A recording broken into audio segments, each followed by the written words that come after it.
Standardized criteria for staging and for response assessment are critical parameters and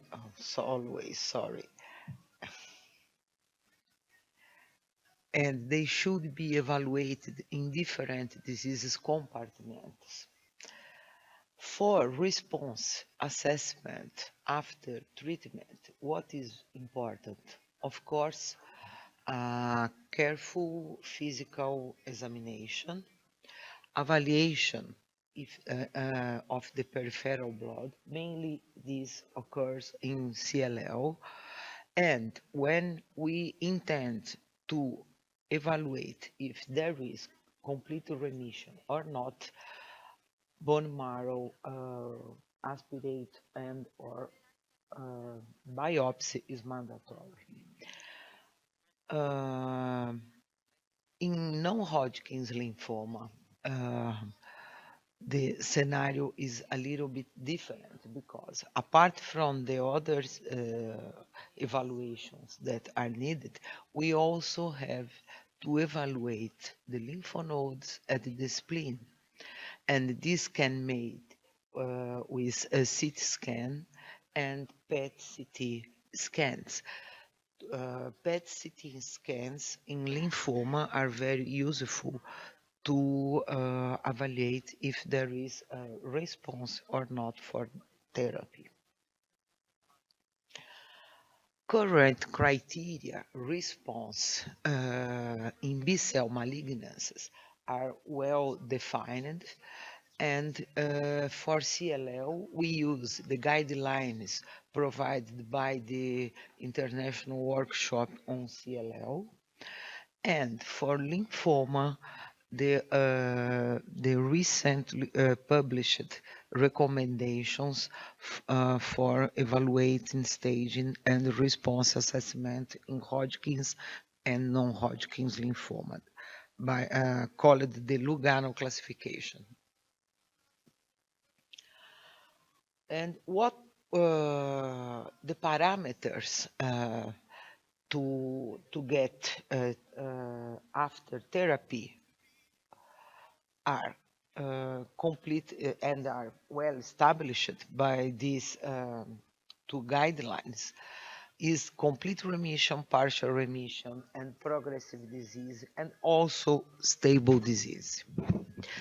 And mainly they will evaluate size of lymph nodes, size of splenomegaly, bone marrow, blood lymphocytosis count, and marrow aspirate or biopsy, and also parameters that indicate if there is a marrow recovery are also evaluated. In lymphoma, also this complete remission, partial, stable disease, and progressive disease, they are evaluated also with PET-CT and CT scans.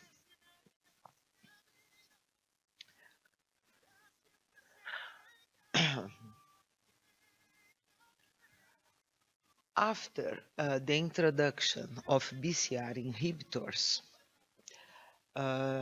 particularly IDELA and ibrutinib, what we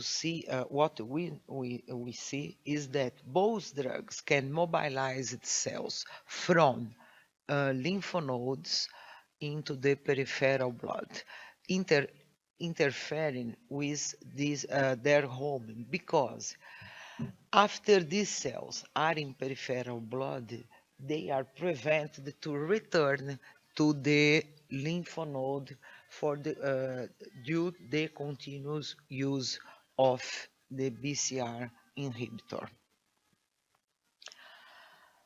And what we see is that after administration, there is a rapid reduction of lymph nodes and spleen size, and an increase in lymphocyte count from baseline. Due to these findings, Of course, previous criteria may not truly predict outcomes, particularly in the definition of progressive disease. And we know that transient lymphocytosis pairs com rapid response in lymph nodes, spleen, and bone marrow, as we can see here, showing patients treatment naive and in the relapsed refractory setting. Here, the work by Bird show that we have a rapid increase in absolute lymphocyte count, and then the lymphocyte count goes down slowly.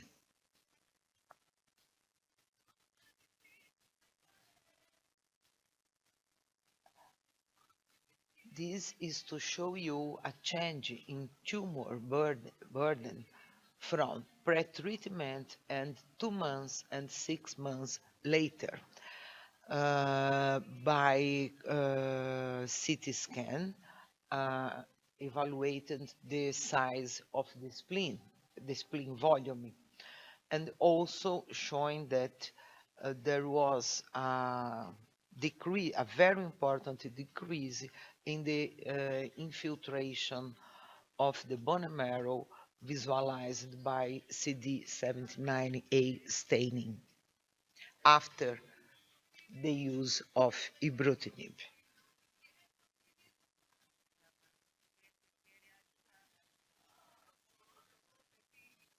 Uh, the induced lymphocytosis by ibrutinib always, most of the time, has a rapid onset, a gradual resolution, and an interpatient variability. We can see here, for example, because in this study, the CLL population was divided in 3 clusters. One cluster here in red had no bulk disease, and the cluster number 3 was there was much more patients with bulk disease.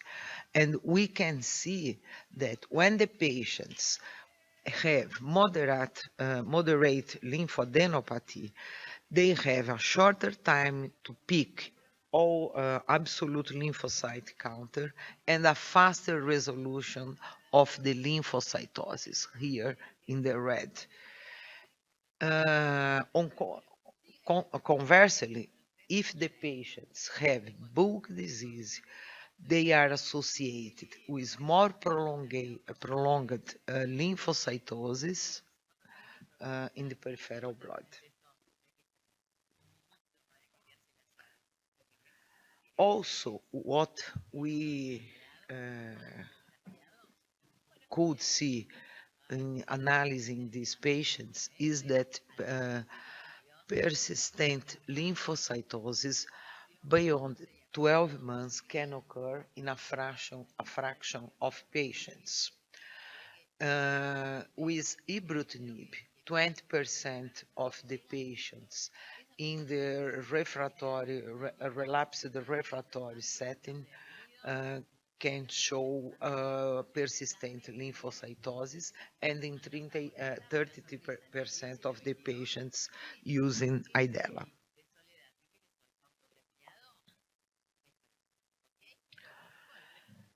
But fortunately, residual blood tumor cells are energetic and quiescent, and this was well demonstrated in peripheral blood cells CD19 positive, showing that in these cells there was a downregulation of the BCR and the NF-kappa beta signaling, and also the percentages of Ki67 positive CLL cells was decreased significantly in these in this peripheral blood.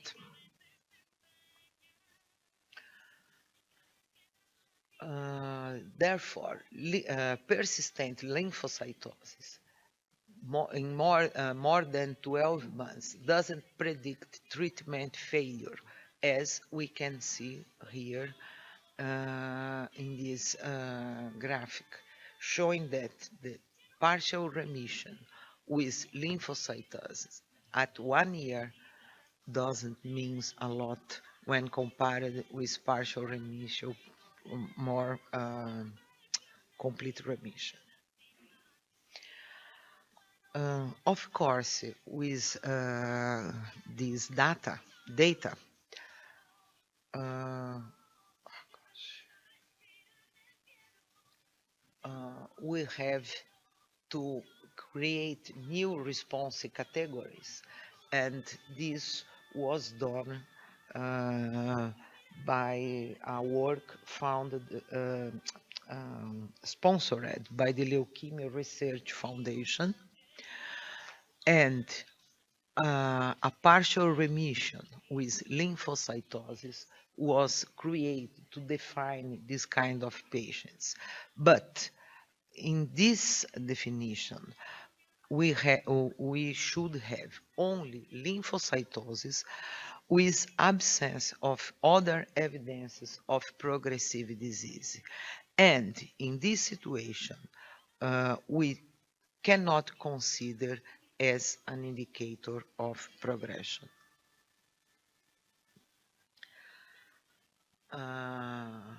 Another information that is interesting is that this lymphocytosis is less pronounced when BCR inhibitors are combined with an anti-CD20 monoclonal antibody. This came out from the Idela plus rituximab versus rituximab study.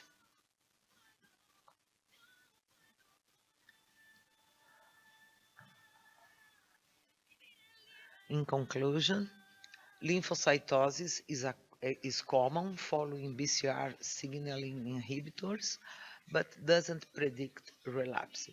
Lymphocytosis is less pronounced when BCR inhibitors are combined with chemoimmunotherapy. Persistent lymphocytosis don't represent a proliferative compartment leading to a rapid disease progression. Persistent lymphocytes in peripheral blood are anergic, and persistent lymphocytosis is not a clue of disease progression. Open issues. Which is the best timing for disease response assessment? Monitoring of resistance mutations, and the role of the PET CT scan in these situations. Thank you.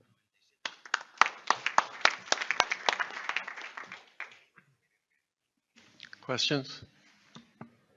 I have one question to, again, a little bit to the group, because, you know, this obviously, this is, again, a change from what people are used to with chemoimmunotherapy.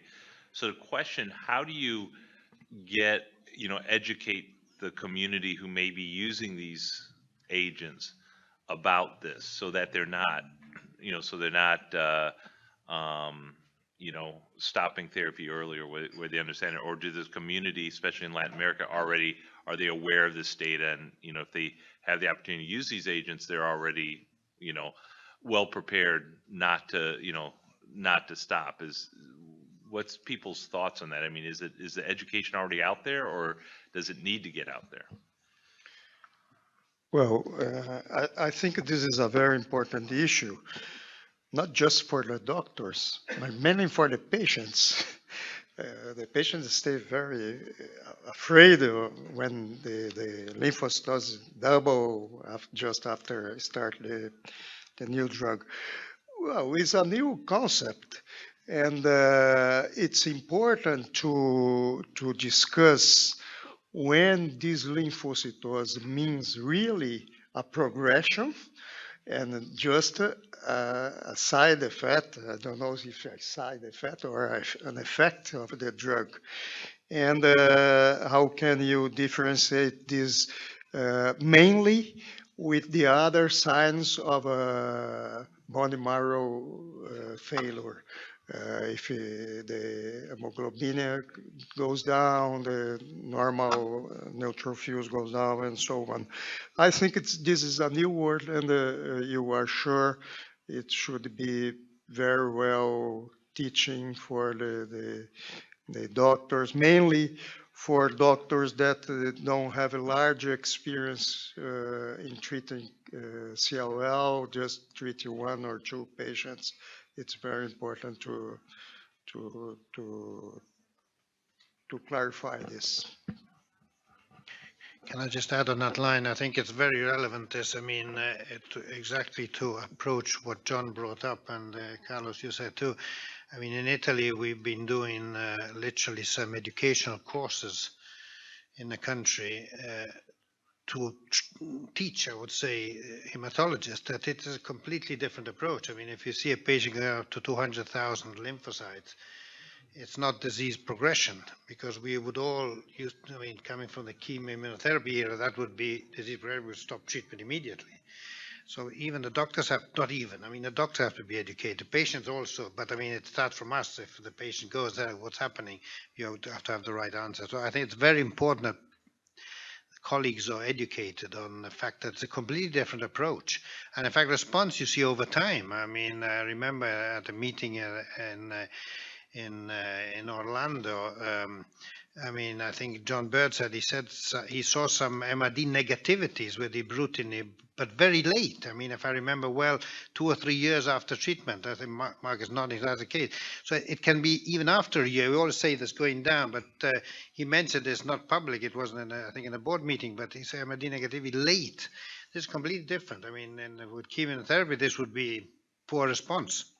So this, I think it's a matter of really educating within regions, countries on a completely different approach, which is extremely very relevant. And the other is that you have to teach the patient to take the pills. I mean, compliance, we've seen that with imatinib and other drugs. I mean, it's a key point, and you have to continue treatment, which is always an issue because it's not just a short course of treatment. Yeah. Robin, I had a patient that the lymphocyte count went up to more than 4,000. 400,000. 400. Yeah, sure, Yes, absolutely. 400,000. And now he's fine. And But the lymphocyte count But is... Valeria, because you knew, but if that was a doctor who was not very well, I know. Yes. he or she would have stopped treatment immediately. Yeah, I think there's a question there, then you next. No, it's just a comment in the Latin American situation. Unfortunately, patients' associations are not quite well organized or strong. So it's an issue this afternoon. I think we will be able to comment a little bit, but with some exceptions like Brazil, Argentina, or probably Chile or Mexico. I don't know. In the region, unfortunately, we practice a lot of governability, but not good governance. So patient rights are in most of the countries quite ignored or not strong enough. So they don't participate in the definition of some health policies, health promotion. And then unfortunately, it's an issue, as you pointed out, of community health education. But unfortunately, in various countries in Latin America, health education addressed to community or to empower patients are not a priority, if you like. That's a key issue. I mean, and if I may add, you come from a country where the median life expectancy is not very high. So obviously, CLL would not be a priority in your health system, obviously, which is understandable. It's like if you go to Central Africa, I mean, who cares about CLL? I mean, they have other problems, and the median life is below 50. So, I mean, it depends where you're actually living and performing. May I just add something? It's also, I think, a challenge for all of us to pay much more attention to these issues also. health promotion and health prevention. Otherwise, we can improve our practice for diagnosis and treatment. But if the health system is failing, my goodness, what we do? In Argentina, the situation is also according to the guidelines of the Sociedad Argentina de Hematología. So we have conducted a subcommittee of CLL, and it's in the guidelines, and the continuous education also is a main interest of the pharmaceutical companies, who are giving a lot of resources and possibilities in education, because they want to sell the drug. So they want us to be educated in order to use appropriately the drug. So in the Sociedad Argentina de Hematología, the guidelines contemplate this issue about the answer. Yeah. And in Mexico? Yes, just one comment about the lymphocytosis issue. It is very important to educate not only the patients and hematologists, but also the general oncologist. For example, in Mexico, we received some months ago a patient, a CLL patient, 60 years old, treated under ibrutinib, and he got 100,000 lymphocytes 1 month later. And the patient asked me my opinion, because the oncologist was thinking maybe in a Richter transformation or acute leukemia. And this is an important point. This is not a flare. This is a common effect of the drug. So maybe the general oncologist. So the other physicians who are seeing Yeah. the patient outside the experts in it. Not in our country. In Argentina, an oncologist, they don't treat leukemias, fortunately. So Yeah. In the Yeah. US, they do. so I like to share, I like to be the devil's advocate and share the other side of the story. First of all, when there's lymphocytosis, you don't think they have progressive disease, but that does not mean that you do not pay attention. So I have patients whose WBC over 100,000, and they get a pulmonary embolism. So, and also other people may have hyperviscosity syndrome. So you cannot close your eyes. They have 400,000. You have to do something. I usually, when they are over 100,000, I do pheresis. And that is especially true when you have to do a good fundal examination. You have to ask the patient, are you fatigued? One of the problems is that those patients with a hyperviscosity syndrome, they are very fatigued. And you think that's due to the past chemotherapies, they got cancer there. But if their fatigue level is very severe, they have a headache, you have to take actions. So, and sometimes they have bowel ischemia.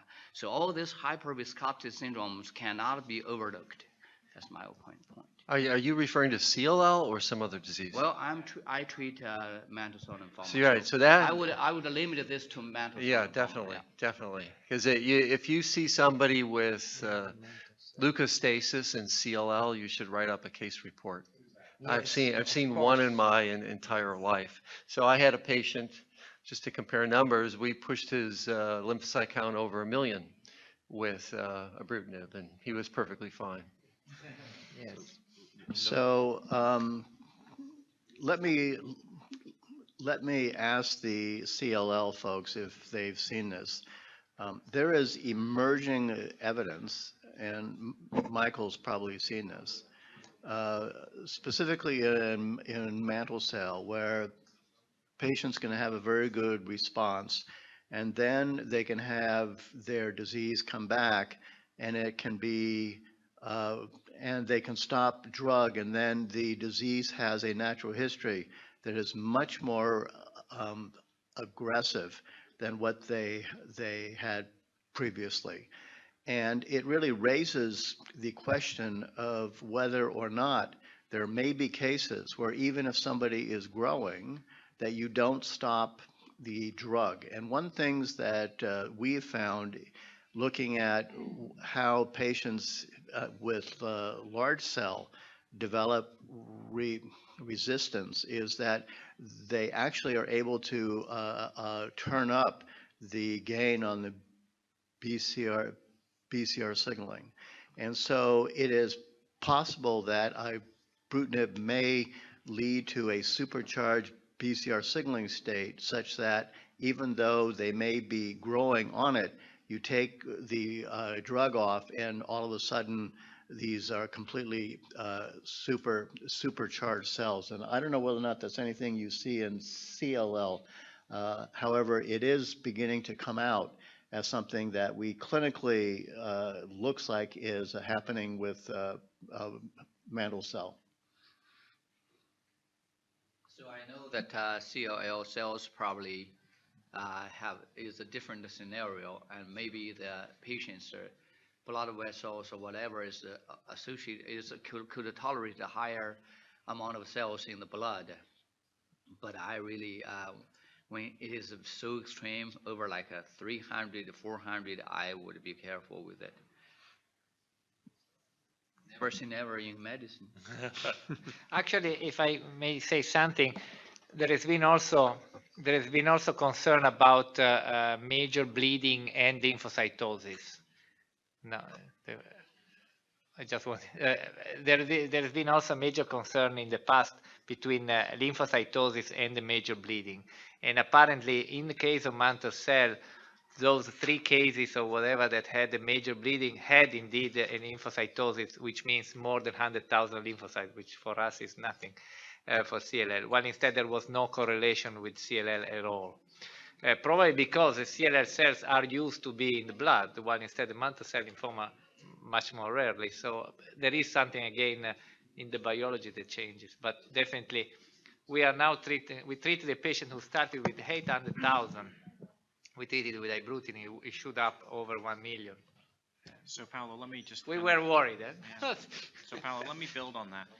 So we have seen a couple of isolated cases of intracranial hemorrhage with Imbruvica, but specifically exactly in that scenario, in patients with mantle cell lymphoma, who when they start ibrutinib had rapidly progressing disease, lymphocyte count was really increasing very rapidly, and then when ibrutinib was added to that, you then saw the lymphocyte count really shoot up. And in those situations, we've seen a couple of cases of intracranial hemorrhage. Those patients were stopped, it resolved, and actually they successfully went on to retreatment again. Our recommendation in that kind of patient, specifically a mantle cell patient, is to look to try to debulk that disease somehow first with steroids or something like that, then use ibrutinib. Now, our package insert does not distinguish between mantle cell and CLL, but the actual cases that we saw were mantle cell. So, go ahead. Well, this is a very important information. And is there any data on mantle cell with the central nervous system infiltration? If you have a quick increase in the cells in the blood cell? Well, I have a comment in terms of CNS penetration. So let me comment on CNS penetration for a second, right? So we have seen some case reports of patients with mantle cell who have secondary CNS disease. Kathleen Treblemont published a paper in Blood just late last year showing very remarkable responses in those patients. So with CNS disease, it seems like ibrutinib is working there. Michael, I know you have something to comment too. So because we are using new drugs that we never used before, we are in the process of changing the natural history of many lymphomas, including mantle cell lymphoma. So I have about 4 or 5 patients who had CNS disease, and only one did not respond to ibrutinib. The others responded. So let me share you with a couple of cases. There's one patient that came from United Arab United Arab Emirates. So he is a young man. He came, had hyper CVAD. He went home and he relapsed with severe back pain. extensive workup showed there's no leptomeningeal disease. There's, CSF is all clear, but his pain is very bad, and so there was so nothing to do. So I gave him ibrutinib. All his pain went away for 6 months, and I think he's doing well. The other 3 patients, they have some leptomeningeal disease. They have cranial nerve involvement. They even have lymphocytosis, mantle cell lymphoma in the CSF. They cleared. But one patient who has clear lymphocytosis in the cerebrospinal fluid, and although he responded systemic wise, but his clone in the CSF was resistant and did not work. So it doesn't always work, but you can certainly start out with trying ibrutinib.